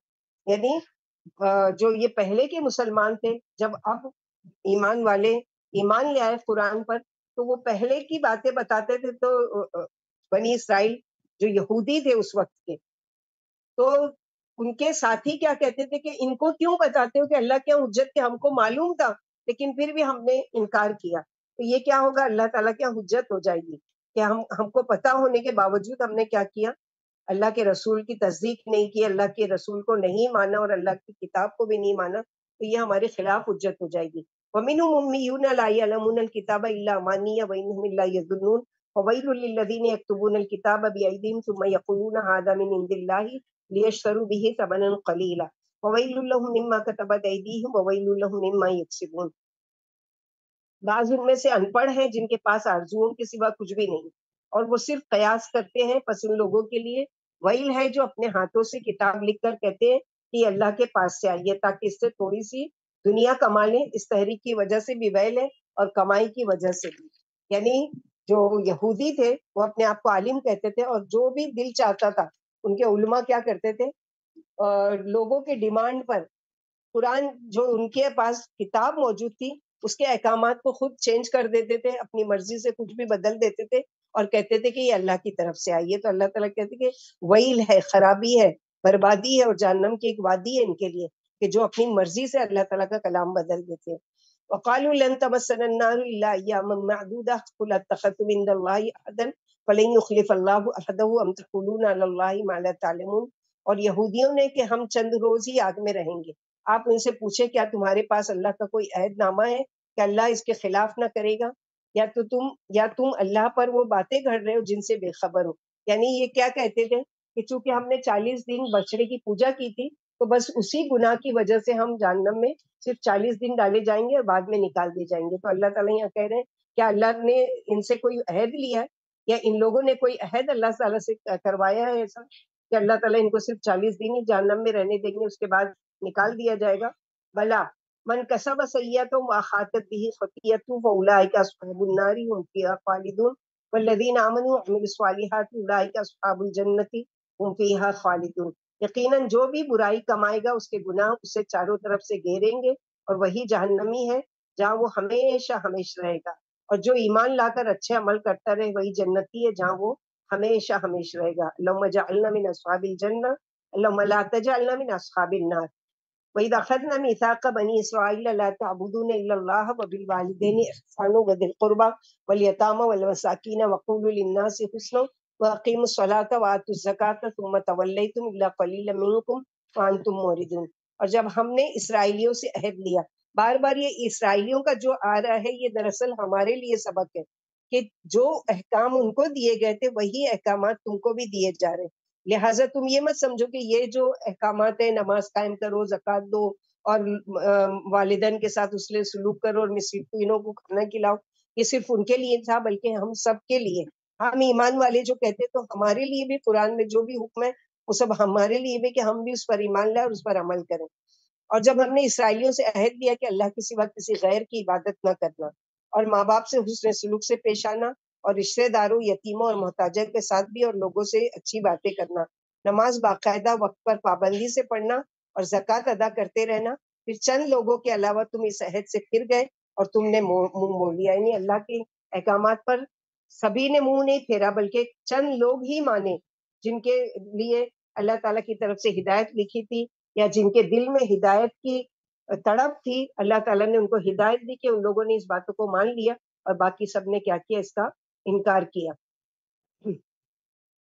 وَإِذْ أَخَذْنَا مِيثَاقَكُمْ لَا تَسْفِكُونَ دِمَاءَكُمْ وَلَا تُخْرِجُونَ أَنفُسَكُم مِّن دِيَارِكُمْ ثُمَّ أَقْرَرْتُمْ وَأَنتُمْ تَشْهَدُونَ ثُمَّ أَنتُمْ هَٰؤُلَاءِ تَقْتُلُونَ أَنفُسَكُمْ وَتُخْرِجُونَ فَرِيقًا مِّنكُم مِّن دِيَارِهِمْ تَظَاهَرُونَ عَلَيْهِم بِالْإِثْمِ وَالْعُدْوَانِ وَإِن يَأْتُوكُمْ أُسَارَىٰ تُفَادُوهُمْ وَهُوَ مُحَرَّمٌ عَلَيْكُمْ إِخْرَاجُهُمْ أَفَتُؤْمِنُونَ بِبَعْضِ الْكِتَابِ وَتَكْفُرُونَ بِبَعْضٍ فَمَا جَزَاءُ مَن يَفْعَلُ ذَٰلِكَ مِنكُمْ إِلَّا خِزْيٌ فِي الْحَيَاةِ الدُّنْيَا وَيَوْمَ الْقِيَامَةِ يُرَدُّونَ إِلَىٰ أَشَدِّ الْعَذَابِ وَمَا اللَّهُ بِغَافِلٍ عَمَّا تَعْمَلُونَ أُولَٰئِكَ الَّذِينَ اشْتَرَوُا الْحَيَاةَ الدُّنْيَا بِالْآخِرَةِ فَلَا يُخَفَّفُ عَنْهُمُ الْعَذَابُ وَلَا هُمْ يُنصَرُونَ. اور جب ہم نے تم سے عہد لیا کہ خون نہ بہاؤ اور آپس والوں کو ان کے گھروں سے نہ نکالو تو تم نے اقرار کر لیا اور تم خود اس پر گواہ بھی بنے، پھر بھی تم آپس والوں کو قتل کر ڈالتے ہو اور اپنے ایک گروہ کو ان کے گھروں سے نکال باہر کرتے ہو، ان کے خلاف گناہ اور زیادتی سے دوسروں کی حمایت کرتے ہو. اور اگر وہ تمہارے پاس گرفتار ہو کر آ جائیں تو تم انہیں فدیہ دے کر چھڑا لیتے ہو حالانکہ ان کا نکالنا ہی تم پر حرام تھا. کیا تم کتاب کے بعض حکم پر تو ایمان لاتے ہو اور بعض کا انکار کرتے ہو؟ پھر تم میں سے جو بھی ایسا کرے گا اس کی سزا وجوز اس کے اور کیا ہو کہ ان پر دنیا میں بھی رسوائی اور قیامت کے دن بھی ہولناک عذابوں میں مبتلا کیے جائیں گے. اور اللہ تمہارے عملوں سے بے خبر نہیں ہے. انہی لوگوں نے آخرت دے کر دنیاوی زندگی خرید لی ہے، لہٰذا نہ تو ان کے عذاب میں تخفیف کی جائے گی اور نہ ان کی مدد کی جائے گی. تو خطاب تو بنی اسرائیل سے ہے لیکن ہمارے لیے بھی کہ ہمارے لیے بھی کیا ہے کہ قرآن کے ایسا نہیں ہے کہ بعض احکامات ہمارے لیے کرنا آسان ہے تو ہم اس کو کریں اور بعض احکامات جو ہم کو مشکل لگ رہے ہیں تو اس کو چھوڑ دیں. ایسا نہیں ہے. اللہ تعالیٰ یہاں پر ہی بتا رہے افَتُؤْمِنُونَ بِبَعْضِ الْکِتَابِ، کیا تم بعض حصے کو تو مان لیتے ہو، ایمان لے آتے ہو اور بعض جو تمہارے نفس کو اچھا نہیں لگتا اس کو تم چھوڑ دیتے ہو. تو ایسا نہیں ہے بلکہ ایسی چیز جو اللہ تعالیٰ کا حکم ہے لیکن اپنے نفس کو اچھا نہیں لگ رہا ہے اس کو بھی ماننا یہ بھی ایمان کا تقاضا ہے. وَلَقَدْ آتَيْنَا مُوسَى الْكِتَابَ وَقَفَّيْنَا مِن بَعْدِهِ بِالرُّسُلِ وَآتَيْنَا عِيسَى ابْنَ مَرْيَمَ الْبَيِّنَاتِ وَأَيَّدْنَاهُ بِرُوحِ الْقُدُسِ أَفَكُلَّمَا جَاءَكُمْ رَسُولٌ بِمَا لَا تَهْوَىٰ أَنفُسُكُمُ اسْتَكْبَرْتُمْ وَفَرِيقًا كَذَّبْتُمْ وَفَرِيقًا تَقْتُلُونَ. اور ہم نے موسیٰ علیہ السلام کو تورات دی اور ان کے بعد رسول بھی بھیجے اور ہم نے عیسیٰ ابن مریم کو روشن اور صاف دلیلیں دی اور انہیں روح القدس سے تقویت پہنچائی. پھر کیا جب کبھی تمہارے پاس رسول وہ حق لائے جسے تمہارا دل نہیں چاہتا تھا تم نے ایک گروہ کو تو جھٹلا دیا اور ایک گروہ کو قتل کر ڈالا. وقالوا قلوبنا غلف فلعنهم الله بكفرهم فقليلا ما يؤمنون. اور انہوں نے کہا ہمارے دل پردے میں ہے، نہیں بلکہ کفر کی وجہ سے اللہ نے ان پر پھٹکار ڈال دی ہے، اس لیے یہ چند لوگ ہی ایمان لائیں گے. ولما جاءهم كتاب من عند الله مصدق لما معهم وكانوا من قبل يستفتحون على الذين كفروا فلما جاءهم ما عرفوا كفروا به فلعنة الله على الكافرين. اور جب ان کے پاس اللہ کی طرف سے ایک ایسی کتاب آئی جو ان کے پاس والی کتاب کی تصدیق کرتی ہے جس کے آنے سے پہلے یہ خود کافروں پر فتح مانگا کرتے تھے، کہ جب ان کے پاس وہ آ گئی جسے انہوں نے پہچان بھی لیا تو اس کا انکار کر بیٹھے، اور ان بے ایمانوں پر اللہ کی لعنت و اللہ کی پھٹکار ہو۔ پھر سمجھتروا به انفسهم ان يكفروا بما انزل الله بغيا ان ينزل الله من فضله على من يشاء من عباده فباءوا بغضب على غضب وللكافرين عذاب مهين۔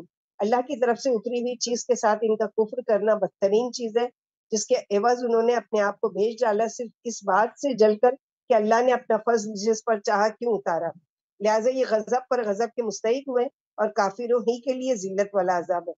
یعنی اب تک تمام انبیاء بنی اسرائیل میں آتے رہے، اب اللہ سبحانہ و تعالیٰ نے یہ جو آنر تھا، یہ جو عزت تھی کہ بنی اسماعیل میں سے محمد صلی اللہ علیہ وسلم کو بھیجا، اس چیز کے یہ لوگ انکاری ہو گئے کہ چونکہ ہمارے نبی نہیں ہے، یہ ہماری قوم میں سے نہیں ہے، اس لیے ہم نہیں مانیں گے۔ تو اللہ تعالیٰ وہی کہہ رہے ہیں کہ کیوں اس چیز کا وہ کرتے ہو، یہ اللہ تعالیٰ کی چوائس ہے، اللہ تعالیٰ جسے چاہے نبی بنا کر جس قوم میں چاہے بھیجے۔ وَإِذَا قِيلَ لَهُمْ آمِنُوا بِمَا أَنزَلَ اللَّهُ قَالُوا نُؤْمِنُ بِمَا أُنزِلَ عَلَيْنَا وَيَكْفُرُونَ بِمَا وَرَاءَهُ وَهُوَ الْحَقُّ مُصَدِّقًا لِمَا مَعَهُمْ قُلْ فَلِمَ تَقْتُلُونَ أَنبِيَاءَ اللَّهِ مِن قَبْلُ إِن كُنتُم مُّؤْمِنِينَ وَلَقَدْ جَاءَكُم مُوسَىٰ بِالْبَيِّنَاتِ ثُمَّ اتَّخَذْتُمُ الْعِجْلَ مِن بَعْدِهِ وَأَنتُمْ ظَالِمُونَ۔ اور جب ان سے کہا جاتا ہے کہ اللہ کی اتاری ہوئی کتاب پر ایمان لے آؤ، تو کہتے ہیں ہم پر جو کتاب اتری ہے اس پر ہم ایمان لاتے ہیں، یعنی ہم کو جو دی گئی ہم اس کو مانتے ہیں، ہم قرآن کو نہیں مانتے، نعوذ باللہ۔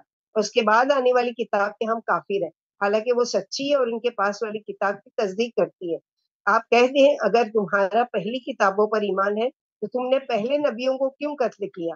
تمہارے پاس موسیٰ علیہ السلام بھی معجزے لے کر آئے تھے، ان کے بعد پھر بھی تم نے بچڑے کی پوجا شروع کر دی، تم اصل میں ہو ہی بے انصاف نادان۔ وَإِذْ أَخَذْنَا مِيثَاقَكُمْ وَرَفَعْنَا فَوْقَكُمُ الطُّورَ خُذُوا مَا آتَيْنَاكُمْ بِقُوَّةٍ وَاسْمَعُوا قَالُوا سَمِعْنَا وَعَصَيْنَا وَأُشْرِبُوا فِي قُلُوبِهِمُ الْعِجْلَ بِكُفْرِهِمْ قُلْ بِئْسَ مَا يَأْمُرُكُمْ بِهِ إِيمَانُكُمْ إِن كُنتُم مُّؤْمِنِينَ۔ اور جب ہم نے تم سے عہد لیا اور تم پر طور اٹھایا کہ ہم نے جو کچھ دیا اپنے مضبوطی سے اسے تھام لو اور سن لو، تو تم بولے ہم نے سن کر نافرمانی کی۔ ان کے دلوں میں کفر کی وجہ سے بچڑے کی محبت رچا دی گئی۔ آپ فرما دیجئے وہ چیز بدترین ہے جس کا تم کو تمہارا ایمان حکم دے رہا ہے، اگر تم ایمان والے ہو۔ قل ان كانت لكم الدار الآخرة عند الله خالصة من دون الناس فتمنوا الموت إن كنتم صادقين ولن يتمنوا أبدا بما قدمت أيديهم والله عليم بالظالمين ولتجدنهم أحرص الناس على حياة ومن الذين أشركوا يود أحدهم لو يعمر ألف سنة وما هو بمزحزحه من العذاب أن يعمر والله بصير بما يعملون۔ اگر آپ فرما دیں کہ اگر آخرت کا گھر دوسروں کو بجائے خاص تمہارے لیے ہے تو موت کی تمنا کرو، یعنی آخرت میں جانا ہے تو تم کو مرنا پڑے گا اگر تم سچے ہو، لیکن اپنے آگے بھیجے ہوئے عملوں کی وجہ سے یہ موت کی تمنا کبھی نہیں کریں گے، اور اللہ ظالموں خوب جانتے ہیں آپ انہیں دنیاوی زندگی کا بڑا ہی حریص پائیں گے، مشرکوں سے بھی زیادہ۔ ان میں سے ہر شخص کی یہ تمنا ہے، یہ آرزو ہے کہ اس کی عمر 1000 سال کی ہو، حالانکہ بڑی عمر کا دیا جانا اللہ کے عذاب کو ہٹانے والا نہیں ہے، اللہ ان کے عمل کو خوب دیکھ رہے ہیں۔ یعنی ایسا نہیں کہ اگر لمبی زندگی ملے اور تو وہ اللہ کے عذاب سے بچا لے گی، اگر نافرمانی کی زندگی ہے تو وہ زندگی خود ہی ایک عذاب ہے۔ قل من كان عدوا لجبريل فإنه نزله على قلبك بإذن الله مصدقا لما بين يديه وهدى وبشرى للمؤمنين من كان عدوا لله وملائكته ورسله وجبريل وميكال فإن الله عدو للكافرين۔ آپ فرما دیجئے کہ جو شخص جبریل علیہ السلام کا دشمن ہے تو انہوں نے تو یہ قرآن اللہ کے حکم سے آپ کے دل پر اتارا ہے، جو اپنے سے پیشتر والی کتابوں کی تصدیق کرتی ہے اور ایمان والوں کے لیے ہدایت اور بشارت ہے۔ جو شخص اللہ کا، اس کے فرشتوں کا، اس کے رسولوں کا اور جبریل اور میکائیل کا دشمن ہو تو اللہ ایسے کافروں کا دشمن ہے۔ یعنی یہ یہودی کیا کہتے تھے کہ چونکہ اللہ تعالیٰ نے ہمارے پاس ہمیشہ کتاب بھیجی تو یہ چوتھی کتاب بھی ہمارے پاس لانا تھا، لیکن نعوذ باللہ جبریل علیہ السلام نے خیانت کی اور ہمارے نبی پر بھیجنے کی بجائے بنی اسماعیل کے نبی پر اتارا۔ تو اللہ تعالیٰ یہاں پر بتاتے ہیں اس کو دشمن مت جانو، وہ تو اللہ کے حکم سے اترتے اور اللہ کے حکم لے کر آتے ہیں۔ وَلَقَدْ أَنزَلْنَا إِلَيْكَ آيَاتٍ بَيِّنَاتٍ وَمَا يَكْفُرُ بِهَا إِلَّا الْفَاسِقُونَ أَوَكُلَّمَا عَاهَدُوا عَهْدًا نَبَذَهُ فَرِيقٌ مِّنْهُمْ بَلْ أَكْثَرُهُمْ لَا يُؤْمِنُونَ وَلَمَّا جَاءَهُمْ رَسُولٌ مِّنْ عِندِ اللَّهِ مُصَدِّقٌ لِّمَا مَعَهُمْ نَبَذَ فَرِيقٌ مِّنَ الَّذِينَ أُوتُوا الْكِتَابَ كِتَابَ اللَّهِ وَرَاءَ ظُهُورِهِمْ كَأَنَّهُمْ لَا يَعْلَمُونَ وَاتَّبَعُوا مَا تَتْلُو الشَّيَاطِينُ عَلَى مُلْكِ سُلَيْمَانَ وَمَا كَفَرَ سُلَيْمَانُ وَلَكِنَّ الشَّيَاطِينَ كَفَرُوا يُعَلِّمُونَ النَّاسَ السِّحْرَ وَمَا أُنزِلَ عَلَى الْمَلَكَيْنِ بِبَابِلَ هَارُوتَ وَمَارُوتَ وما يعلمان من أحد حتى يقولا إنما نحن فتنة فلا تكفر فيتعلمون منهما ما يفرقون به بين المرء وزوجه وما هم بضارين به من أحد إلا بإذن الله ويتعلمون ما يضرهم ولا ينفعهم لقد علموا لمن اشتراه ما له في الآخرة من خلاق ولبئس ما شروا به أنفسهم لو كانوا يعلمون ولو أنهم آمنوا واتقوا لمثوبة من عند الله خير لو كانوا يعلمون. بلا شبہ ہم نے آپ پر صاف صاف آیتیں اتاری اور بد کردار ہی ان کا انکار کر سکتے ہیں. یہ یہودی جب کوئی قول و قرار کرتے ہیں تو ان کی کوئی نہ کوئی جماعت اسے توڑ ڈالتی ہے، بلکہ ان میں سے اکثر لوگ بے ایمان ہیں. جب کبھی ان کے پاس اللہ کا کوئی نبی ان کے پاس والی کتاب کی تصدیق کرتا ہوا آیا تو ان کے ایک گروہ نے اللہ کی کتاب کو اس طرح پیٹ پیچھے ڈال دیا گویا وہ جانتے ہی نہیں، اور ان کتابوں کے پیچھے پڑ گئے جن کو شیطان عہد سلیمانی میں پڑھا کرتے تھے. سلیمان علیہ السلام سے نے کفر نہیں کیا، البتہ یہ شیطانوں کا کفر تھا کہ وہ لوگوں کو جادو سکھایا کرتے تھے، اور جو کچھ اتارا گیا تھا وہ فرشتے ہاروت اور ماروت پر وہ کسی کو نہیں سکھاتے تھے جب تک کہ اسے یہ نہ بتا دیتے کہ ہم ایک آزمائش ہے، تم کفر مت کرو. پھر لوگ ان سے ایسی باتیں سیکھتے تھے جو مرد و عورت میں جدائی ڈالی جاتی ہے، لیکن یہ اللہ کی مرضی کے بغیر کسی کو نقصان نہیں پہنچا سکتے. یہ وہی سیکھتے تھے جو بجائے نفع کے انہیں نقصان پہنچانے والا تھا، اور انہیں معلوم تھا کہ جس نے اس کو خرید لیا اس کا آخرت میں کوئی حصہ نہیں. یقیناً وہ بدترین چیز ہے جس کے بدلے یہ اپنے آپ کو فروخت کر رہے ہیں. کاش انہیں علم ہوتا. اگر یہ لوگ ایمان لے آتے اور پرہیزگار بن جاتے تو انہیں اللہ کے پاس والا بہترین ثواب ملتا، اگر نہیں انہیں علم ہوتا. تو یہاں پر بتایا گیا کہ جادو کا کہ کس طرح سے اللہ تعالیٰ نے آزمائش کے طور پر دو فرشتے بابل میں بھیجے، ہاروت اور ماروت، جو لوگوں کو جادو سکھاتے تھے، لیکن ساتھ ہی کیا ہے کہ یہ کہتے تھے کہ یہ کفر ہے. جادو کرنا کیا ہے؟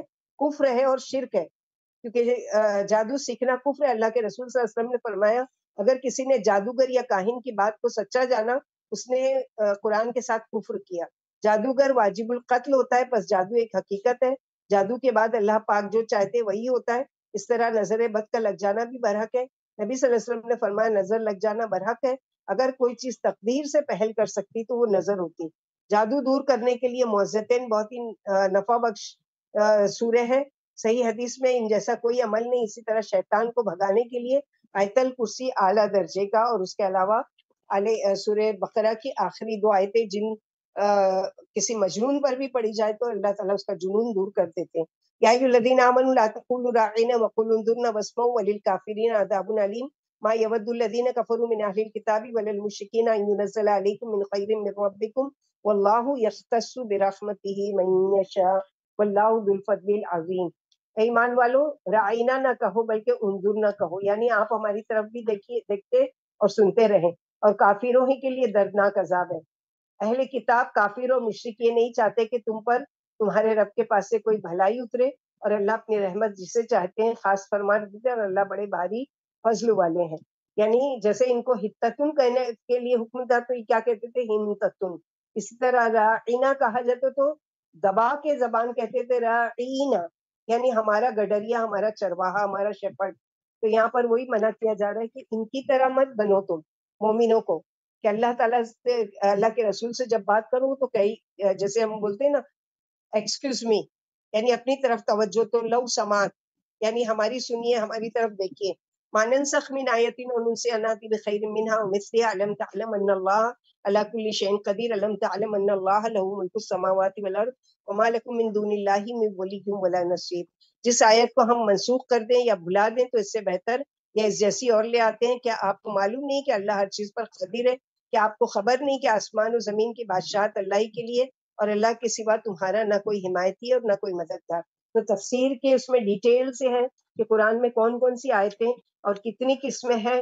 نسخ یعنی مٹا دینا، یعنی بعض آیتیں ایسی ہے کہ اللہ تعالیٰ نے قرآن میں وہ رکھا ہے لیکن اس کا حکم ختم ہو چکا ہے. بعض ہے کہ حکم موجود ہے لیکن آیت ختم ہو چکی ہے. بعض حکم ایسا ہے قرآن میں کہ آیت بھی موجود ہے اور اس میں حکم بھی موجود ہے. ام تريدون ان تسلوا رسولكم كما سئل موسى من قبل ومن يتبدل الكفر بالایمان فقد ضل سواء السبيل. کیا تم بھی اپنے رسول سے وہی سوال کرنا چاہتے ہو جو اس سے پہلے موسیٰ علیہ السلام سے کیا گیا تھا، اور جو کفر سے ایمان کو بدل ڈالے گا وہ سیدھی راہ سے دور ہٹ گیا. ود کثیر من اہل الکتاب لو یردونکم من بعد ایمانکم کفارا حسدا من عند انفسہم من بعد ما تبین لهم الحق فاعفوا واصفحوا حتی یأتی اللہ بامرہ ان اللہ علی کل شیء قدیر. واقیموا الصلاۃ وآتوا الزکاۃ وما تقدموا لانفسکم من خیر تجدوہ عند اللہ ان اللہ بما تعملون بصیر۔ اور اکثر اہل کتاب کی تمنا ہے کہ حق ظاہر ہو جانے کے باوجود حسد و بغض کی وجہ سے تمہیں بھی ایمان سے ہٹا دے، لہٰذا تم بھی درگزر کرو اور چھوڑ دو جب تک اللہ اپنا حکم نہ لے آئے۔ بلا شبہ وہ ہر چیز پر قادر ہے، نماز کے پابند رہو، زکوٰۃ دیتے رہو، اور تم اپنے لیے جو بھی نیکی بھی مرنے سے پہلے بھیجو گے اسے اللہ کے پاس پاؤ گے، بلا شبہ اللہ تمہارے عملوں سے خوب خبردار ہے۔ تو یہ جو قرآن کا پڑھنا پڑھانا یہ بھی ایک ایک لکھا جا رہا ہے اس دن کے لیے، اس کا بہترین بدلہ اللہ تعالیٰ قیامت کے دن دیں گے کہ ایک ایک چیز کو، ایک ایک نیکیوں کو ضائع نہیں کیا جائے گا اللہ کے وہاں۔ شرط یہ ہے کہ یہ نیت ہو کہ خالص کہ ہم کو اللہ سبحانہ و تعالیٰ کی رضا کے لیے کام کرنا ہے۔ وقالوا لن يدخل الجنة الا من كان هودا او نصارى تلك امانيكم قل هاتوا برهانكم ان كنتم صادقين بلى من اسلم وجهه لله وهو محسن فله اجر عند ربه ولا خوف عليهم ولا هم يحزنون۔ وقالت اليهود ليست النصارى على شيء وقالت النصارى ليست اليهود على شيء وهم يتلون الكتاب كذلك قال الذين لا يعلمون مثل قولهم والله يحكم بينهم يوم القيامة فيما كانوا فيه يختلفون۔ ان کا کہنا ہے کہ جنت میں یہودی اور عیسائیوں کے سوا کوئی اور نہیں جائے گا، یعنی مسلمانوں کے اتنے پکے دشمن تھے کہ کہتے تھے کہ صرف عیسائی اور یہودی، یعنی وہ عیسائی بھی ہماری بنی اسرائیل میں سے وہ جائیں گے اور ہم جائیں گے، مسلمان نہیں جائیں گے۔ یہ ان کی تمنائیں ہیں۔ آپ فرما دیجئے اگر سچے ہو تو دلیل لاؤ، کیوں نہیں جس سے اپنی ذات خلوص سے اللہ کے تابع فرمان کر دی اسی کے واسطے اس کے رب کے پاس پورا پورا ثواب ہے، اور نہ انہیں کوئی خوف ہوگا اور نہ وہ غمگین ہوں گے۔ اللہم جعلنا منہم۔ یہودیوں نے کہا عیسائی کچھ بھی نہیں، اور عیسائیوں نے کہا یہودی کچھ نہیں، حالانکہ سب اللہ کی کتاب پڑھتے ہیں۔ اس طرح جاہلوں نے بھی انہیں جیسی باتیں کی، سو اللہ قیامت کو ان کے اختلاف کا فیصلہ کرے۔ دنیا میں وہ صحیح ہے، میں غلط ہوں، میں صحیح ہوں، وہ غلط ہے، یہ ہمیشہ جھگڑا چلتا رہے گا یہاں تک کہ اللہ تعالیٰ قیامت کے دن کیا کریں گے، اس بات کا فیصلہ کریں گے۔ ومن ازلم ممن منع مساجد اللہ ان یذکر فیہا اسمہ وسعی فی خرابها اولئک ما کان لهم ان يدخلوها الا خائفین لهم فی الدنیا خزی ولهم فی الآخرۃ عذاب عظیم۔ پھر اس سے بڑھ کر کون ظالم ہوگا جو اللہ کی مسجدوں سے روکے کہ ان میں اس کے نام کا ذکر کیا جائے، یعنی مسجدیں کس کی ہے؟ اللہ کی ہے۔ سنی کی مسجد، اہل حدیث کی مسجد، اور جماعتی مسجد، اور اس کی مسجد اس کی مسجد، کوئی نام نہیں، صرف اور صرف اللہ کا گھر، اللہ کی مسجد، اللہ کا نام۔ تو اللہ تعالیٰ یہاں پر کہ اس کے نام کا ذکر کیا جائے، یہ اصل مقصد ہے، اور ان کی بربادی کی جد و جہد کرے۔ ایسے لوگوں کو یہی لائق ہے کہ وہ ان مسجدوں میں ڈرتے ہوئے جائیں، دنیا میں انہی کے لیے بڑی رسوائی اور آخرت میں سخت عذاب ہے۔ یعنی ہے تو اللہ تعالیٰ کا گھر، لیکن تم نے کیا کیا، اس کو اپنے اپنے ناموں سے منسوب کیا، یہ کبیرہ گناہوں میں سے ہے۔ وَلِلَّهِ الْمَشْرِقُ وَالْمَغْرِبُ فَأَيْنَمَا تُوَلُّوا فَثَمَّ وَجْهُ اللَّهِ إِنَّ اللَّهَ وَاسِعٌ عَلِيمٌ۔ مشرق و مغرب اللہ ہی کی ہے، پھر جس طرف تم اپنا منہ پھیرو اسی طرف اللہ کو پاؤ گے۔ یاد رکھو اللہ فراخی والے اور خوب جاننے والے ہیں۔ وقالوا اتخذ اللہ ولدا سبحانہ بل له ما فی السماوات والارض کل له قانتون بدیع السماوات والارض واذا قضى امرا فانما یقول له کن فیکون۔ انہوں نے کہا اللہ کی اولاد ہے، وہ تو اس سے پاک ہے، بلکہ آسمان و زمین کی ہر چیز اللہ ہی کی ہے، ہر چیز اس کی اطاعت گزار ہے، وہی زمین آسمان کا ایجاد کرنے والے ہیں۔ جب وہ کسی کام کا فیصلہ کر لیتے ہیں تو صرف کن کہتے ہیں، پھر وہ ہو جاتا ہے۔ یعنی اللہ سبحانہ و تعالیٰ کو کوئی لمبی چوڑی فوج بلانا اور کوئی بڑے لشکر کو لانا اور وہ کرنے کے لیے پلاننگ کرنے کی ضرورت نہیں ہے۔ اللہ کے دو لفظ کن سے پوری دنیا کائنات کے سارے کام ہوتے ہیں۔ وقال الذين لا يعلمون لولا يكلمنا الله او تاتينا آية كذلك قال الذين من قبلهم مثل قولهم تشابهت قلوبهم قد بينا الآيات لقوم يوقنون۔ جاہلوں نے کہا اللہ ہم سے بات کیوں نہیں کرتا، یا ہمارے پاس کوئی نشانی کیوں نہیں لاتے۔ اسی طرح انہیں جیسی بات پہلوں نے بھی کہی تھی، یعنی ابھی جیسے ہم لوگوں نے پڑھا بنی اسرائیل نے، ان کے دل ایک جیسے ہو گئے، ہم یقین کرنے والوں کے لیے آیتیں کھول کھول کر بیان کرتے ہیں۔ انا ارسلناک بالحق بشیرا ونذیرا ولا تسألوا عن اصحاب الجحیم۔ بلا شبہ ہم نے آپ کو بشارت دینے والا اور چوکنا ڈرانے والا اور سچا نبی بنا کر بھیجا، آپ سے جہنمیوں کے بارے میں پوچھا نہیں جائے گا۔ لیکن نبی صلی اللہ علیہ وسلم اتنے حریص تھے کہ ہر کوئی چاہتے تھے کہ ہر کوئی ایمان لے، تو اللہ تعالیٰ یہاں بتا رہے ہیں کہ آپ کا کام ہے ان تک پہنچا دینا، ان کو جنت کی خوشخبری اور اللہ کے عذاب سے ڈرانا، لیکن یہ نہیں کہ اگر وہ اپنے جہالت کی وجہ سے جہنم میں جانے والے بن جا رہے ہیں تو آپ سے اس کے بارے میں پوچھا جائے گا، ایسا نہیں ہے۔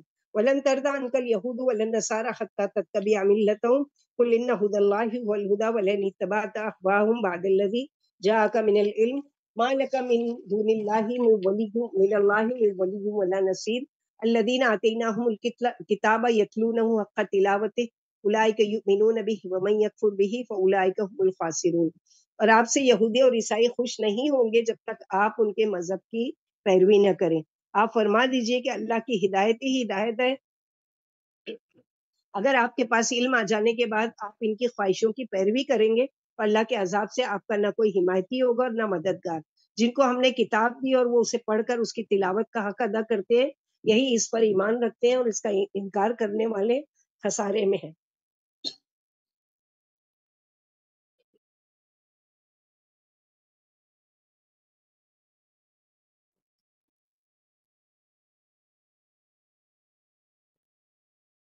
یا بنی اسرائیل اذکروا نعمتی التی انعمت علیکم وانی فضلتکم علی العالمین واتقوا یوما لا تجزی نفس عن نفس شیئا ولا یقبل منها عدل ولا تنفعها شفاعۃ ولا هم ینصرون. اے بنی اسرائیل میری نعمت یاد کرو جس سے میں نے تمہیں نوازا اور میں نے تم کو تمام جہان والوں پر فوقیت دی. اور اس دن سے ڈر جاؤ جس دن کوئی کسی کے کچھ بھی کام نہیں آئے گا, نہ اسے کسی قسم کا فدیہ منظور کیا جائے گا, نہ اس کی سفارش کام دے گی اور نہ اس کی مدد کی جائے گی. تیسری مرتبہ یہ اللہ تعالیٰ آیت یہاں پر لے کر آ رہے ہیں. پھر ابراہیم علیہ السلام کا واقعہ شروع ہوتا ہے اور ابراہیم علیہ السلام کا ذکر وَإِذِ ابْتَلَىٰ إِبْرَاهِيمَ رَبُّهُ بِكَلِمَاتٍ فَأَتَمَّهُنَّ قَالَ إِنِّي جَاعِلُكَ لِلنَّاسِ إِمَامًا قَالَ وَمِن ذُرِّيَّتِي قَالَ لَا يَنَالُ عَهْدِي الظَّالِمِينَ. اور جب ابراہیم علیہ السلام کو ان کے رب نے چند باتوں سے آزمایا پھر آپ نے انہیں پورا کر دکھایا. فرمایا میں تم کو لوگوں کا امام بنانے والا ہوں, پیشوا بنانے والا ہوں. ابراہیم علیہ السلام بولے اور میری اولاد میں سے بھی, کیا میری اولاد کو بھی آپ چنیں گے اماموں میں سے؟ تو اللہ تعالیٰ فرماتے ہیں کہ میرا وعدہ ظالموں کے لیے نہیں, ہاں میں تمہاری اولادوں میں سے بھی امام بناؤں گا, لیکن جو شرک کریں گے اللہ کے ساتھ ان کے لیے میرا کوئی وعدہ نہیں ہے. وَإِذْ جَعَلْنَا الْبَيْتَ مَثَابَةً لِلنَّاسِ وَأَمْنًا وَاتَّخِذُوا مِن مَّقَامِ إِبْرَاهِيمَ مُصَلًّى وَأَخِذْنَا إِلَىٰ إِبْرَاهِيمَ وَإِسْمَاعِيلَ أَن طَهِّرَ بَيْتِيَ لِلطَّائِفِينَ وَالْعَاكِفِينَ وَالرُّكَّعِ السُّجُودِ. وَإِذْ قَالَ إِبْرَاهِيمُ رَبِّ اجْعَلْ هَٰذَا الْبَلَدَ آمِنًا وَارْزُقْ أَهْلَهُ مِنَ الثَّمَرَاتِ مَنْ آمَنَ مِنْهُم بِاللَّهِ وَالْيَوْمِ الْآخِرِ قَالَ وَمَنْ كَفَرَ فَأُمَتِّعُهُ قَلِيلًا ثُمَّ أَضْطَرُّهُ إِلَىٰ عَذَابِ النَّارِ وَبِئْسَ الْمَصِيرُ.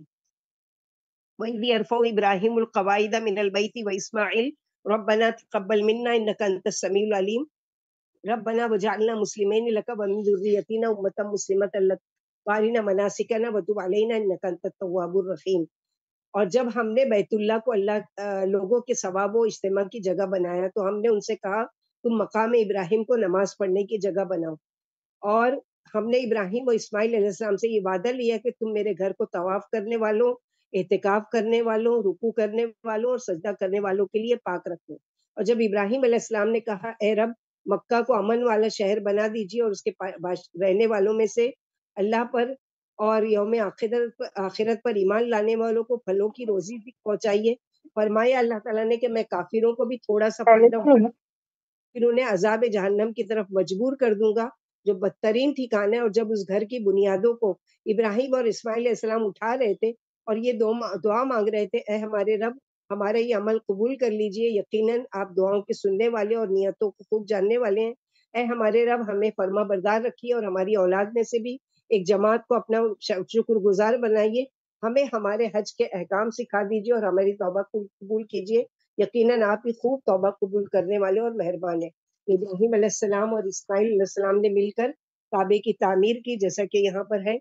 ربنا وبعث فیہم رسولا منہم یتلو علیہم آیاتک ویعلمہم الکتاب والحکمۃ ویزکیہم انک انت العزیز الحکیم. اے ہمارے رب انہی میں سے ایک رسول بھیج جو انہیں آپ کی آیتیں پڑھ کر سنائے, کتاب و سنت سکھائے اور پاک کر دے. بلا شبہ آپ بڑے غلبے اور حکمت والے ہیں. تو اللہ کے نبی ابراہیم علیہ السلام نے دعا مانگی اور اللہ سبحانہ و تعالیٰ نے ان کی دعا کی شکل میں قبول کی کہ جیسا کہ اللہ کے نبی صلی اللہ علیہ وسلم کیا فرماتے ہیں کہ میں اپنے باپ خلیل اللہ کی اس دعا کی قبولیت کی بشارت ہوں جو ان کو دی گئی تھی, جو انہوں نے دعا مانگی اور اس کے بدلے میں اللہ تعالیٰ نے مجھے ان کی جو دوسرے بیٹے تھے, ایک تو اسحاق علیہ السلام اور ایک اسماعیل علیہ السلام, اسماعیل علیہ السلام کی نسل سے اللہ تعالیٰ نے آخری نبی محمد صلی اللہ علیہ وسلم کو چنا.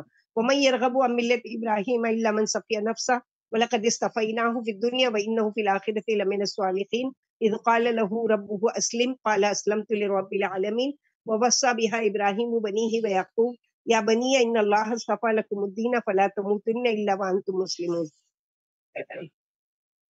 ابراہیم دین سے بے وقوفی منہ پھیر سکتا ہے. ہم نے انہیں دنیا میں چن لیا تھا اور آخرت میں بھی نیک لوگوں میں سے ہیں. جب ان سے ان کے رب نے کہا فرما برداری کرو، بولے میں رب العالمین کا فرما بردار ہوں. ابراہیم علیہ السلام اور یعقوب علیہ السلام نے اپنے بیٹوں کو اسی کی تاکید کی کہ بیٹا اللہ نے تمہارے لیے دین چنا ہے، فرما برداری پر فوت ہونا. ان کنتم شہداء اذ حضر یعقوب الموت اذ قال لبنیہ ما تعبدون من بعدی قالوا نعبد الہک و الہ آبائک ابراہیم و اسماعیل و اسحاق الہ واحد ونحن له مسلمون تلك امۃ قد خلت لها ما کسبت ولکم ما کسبتم ولا تسألون عما كانوا يعملون. کیا تم اس وقت موجود تھے جب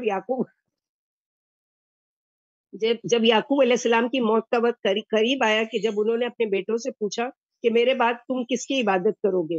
تو بیٹوں نے کہا آپ کے معبود کی اور آپ کے باپ دادا ابراہیم، اسماعیل اور اسحاق علیہ السلام کے معبود کی عبادت کریں گے جو ایک ہی معبود ہے، اور ہم اسی کے فرما بردار رہیں گے. یہ ایک جماعت تھی جو گزر چکی، اس کے لیے اس کی کمائی ہے اور تمہارے لیے تمہاری کمائی ہے. تم سے ان کے عملوں کے بارے میں نہیں پوچھا جائے گا. اس سے کیا پتہ چلتا ہے کہ ہم لوگوں کو جو یہ کہ ہمارے بعد ہماری اولاد کھائے گی کہاں سے، رہیں گے کہاں، اور ان کی روزی روٹی کا کیا ذریعہ، کے لیے کیا مال چھوڑ جائے. انبیاؤں کو دیکھو، ان کو یہ فکر ہے کہ یہ ہمارے بعد مسلمان رہیں گے یا دین سے پھر جائیں گے.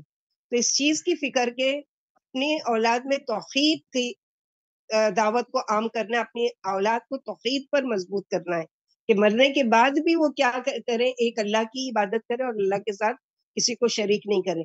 وقالوا كونوا هودا او نصارى تهتدوا قل بل ملة ابراہیم حنیفا وما كان من المشرکین. ان منافق مشرکوں نے کہا یہودی یا عیسائی بن جاؤ، راہ پا جاؤ گے. آپ کہہ دیجئے نہیں، بلکہ ہم ابراہیم مذہب پر ہیں جو ایک اللہ کو ماننے والے تھے اور مشرکوں میں سے نہیں تھے. قولوا آمنا باللہ وما انزل الینا وما انزل الی ابراہیم واسماعیل واسحاق ویعقوب والاسباط وما اوتی موسیٰ وعیسیٰ وما اوتی النبیون من ربهم لا نفرق بین احد منهم ونحن له مسلمون. کہہ دیجئے ہم اللہ پر، جو ہم پر اترا اس پر، اور جو ابراہیم علیہ السلام، اسماعیل علیہ السلام، اسحاق، یعقوب اور ان کے آل پر اترا اس پر، اور جو کتابیں موسیٰ، عیسیٰ علیہ السلام اور دیگر نبیوں کو ان کے رب کی جانب سے دی گئی، ہمارا ان سب پر ایمان ہے. جیسے ابھی ہم پڑھے نا کہ شروع میں الف لام میم جب شروع ہوا تھا تو کیا ہے کہ ایمان والے تمام کتابوں پر ایمان لاتے ہیں. ہم انبیاؤں میں سے کسی میں بھی تفریق نہیں کرتے، ہم اللہ ہی کے فرما بردار ہیں. فَإِنْ آمَنُوا بِمِثْلِ مَا آمَنْتُمْ بِهِ فَقَدِ اهْتَدَوْا وَإِنْ تَوَلَّوْا فَإِنَّمَا هُمْ فِي شِقَاقٍ فَسَيَكْفِيكَهُمُ اللَّهُ وَهُوَ السَّمِيعُ الْعَلِيمُ صِبْغَةَ اللَّهِ وَمَنْ أَحْسَنُ مِنَ اللَّهِ صِبْغَةً وَنَحْنُ لَهُ عَابِدُونَ. اگر یہ بھی تم جیسا ایمان لے آئیں تو بلا شبہ راہ پا جائیں گے، اور اگر پھر جائیں تو وہ اختلافی میں ہیں. ان قریب اللہ آپ کو ان سے کافی ہوگا، وہ خوب سننے اور خوب جاننے والے ہیں. اللہ نے اپنے رنگ میں رنگ دیا ہے، اللہ کے رنگ سے اچھا کس کا رنگ ہو سکتا ہے؟ ہم اسی کے عبادت گزار ہیں. یعنی اگر اللہ تعالیٰ کے تو جو رنگ ہے وہ کیا ہے؟ شرک سے پاک. تو جو کوئی شرک سے پاک اپنا دین لے کر آئے گا اللہ تعالیٰ تو وہ دین مطلوب ہے، وہ دین قابل قبول ہے. قل اتحاجوننا فی اللہ وهو ربنا وربکم ولنا اعمالنا ولکم اعمالکم ونحن له مخلصون. ام تقولون ان ابراہیم واسماعیل واسحاق ویعقوب والاسباط كانوا هودا او نصارى قل انتم اعلم ام اللہ ومن اظلم ممن كتم شهادة عنده من اللہ وما اللہ بغافل عما تعملون. تلك امة قد خلت لها ما كسبت ولكم ما كسبتم ولا تسألون عما كانوا يعملون. آپ فرما دیجئے کہ تم ہم سے اللہ کے بارے میں جھگڑتے ہو حالانکہ وہ ہمارا اور تمہارا رب ہے. ہمارے کام ہمارے عمل اور تمہارے کام اور تمہارے عمل آئیں گے. ہم اس کی خلوص سے فرما برداری کرتے ہیں. کیا تم یہ کہتے ہو کہ ابراہیم، اسماعیل، اسحاق، یعقوب علیہ السلام ان کے اولاد یہودی عیسائی تھے؟ آپ فرما دیجئے کیا تم کو زیادہ علم ہے یا اللہ کو؟ اور اس سے بڑھ کر کون ظالم ہوگا جو اللہ کے پاس والی گواہی کو چھپاتا ہو؟ اللہ تمہارے عملوں سے بے خبر نہیں ہے. وہ ایک امت تھی جو گزر گئی اور اس کے لیے اس کی کمائی تھی اور تمہارے لیے تمہاری کمائی ہے. تم سے ان کے کاموں کے بارے میں نہیں پوچھا جائے گا. الحمدللہ الذی بنعمتہ تتم الصالحات. اللہ تعالیٰ کا احسان ہے، اللہ کا شکر ہے کہ اللہ سبحانہ و تعالیٰ کی توفیق سے اللہ تعالیٰ کی مہربانی سے ہم پہلا پارا کوشش کی ہے، مکمل تو نہیں کیا ہے، کوشش کی ہے کہ اس کو سمجھیں، کیونکہ اس کو ڈیٹیل میں سمجھنا، کیونکہ ایک ایک پارا ہم لوگوں کو کئی مہینہ لگتا ہے اس کو تفسیر سے پڑھنے کے لیے، لیکن چونکہ یہ دور قرآن ہے کہ لوگوں تک کم از کم یہ دعوت پہنچ جائے کہ ایٹ لیسٹ وہ سنیں قرآن میں کہ کیا چیزیں اللہ نے بیان کی ہیں، تاکہ ان کا شوق بڑھے، اور بعد میں وہ اس شوق کو لے کر جب آئے انشاءاللہ تعلیم القرآن کے لیے تو اس کو ڈیٹیل میں سمجھیں کہ قرآن ہے کیا چیز، اور اللہ سبحانہ وتعالیٰ نے اس میں کیا فرمایا۔ اللہ تعالیٰ ہم کو کہنے سننے سے زیادہ عمل کی توفیق عطا فرمائے، اللہ تعالیٰ ہم سب کے جمع ہونے کو قبول کرے، اور اللہ سبحانہ وتعالیٰ ہم سب سے راضی ہو جائے، اور اللہ تعالیٰ ایسے ہی ہم کو صحت و عافیت کے ساتھ اس قرآن کے ساتھ جڑے رہنے کی توفیق عطا فرمائے، یہاں تک کہ ہم اپنے خالق حقیقی سے جا ملے۔ اللہم بلغنا رمضان مع صحت و عافیت مع القرآن۔ اللہ تعالیٰ اس قرآن کو ہمارے دلوں کی بہار، ہمارے آنکھوں کی ٹھنڈک، ہمارے دلوں کا نور، سکون، اور اللہ تعالیٰ ہماری اولادوں کی اصلاح کا ذریعہ بنائے، اور ہم سب سے اس نیکی کو قبول کرے۔